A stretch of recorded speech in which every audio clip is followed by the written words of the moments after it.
Contexte d'extrême tension en France et de sécurité absolue, avec d'ailleurs un constat, de plus en plus de jeunes se tournent vers l'armée depuis que ces attentats ont eu lieu pour s'engager à servir leur pays. Océane Nicole.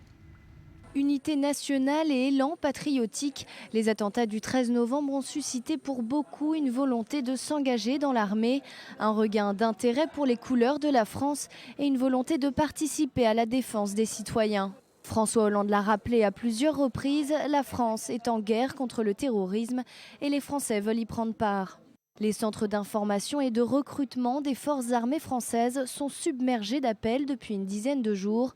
Depuis les attentats, plus de 1400 personnes appellent chaque jour les services de recrutement de l'armée, contre 300 ces derniers mois.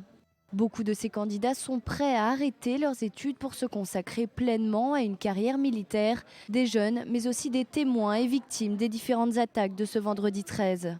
Et malgré l'affluence des demandes d'inscription, les militaires ne changent pas leur méthode et délai de recrutement. Selon eux, cet engagement pour l'armée ne doit pas se faire sous le coup de l'émotion. C'est une décision qui doit être mûrement réfléchie. Aucune formation n'est requise pour rentrer dans l'armée française. Seul le brevet des collèges est obligatoire.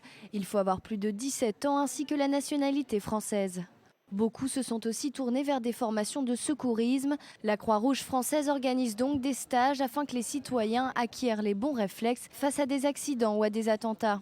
Déjà après les attaques de janvier, la Croix-Rouge avait enregistré une augmentation de 7% des inscriptions à ces formations.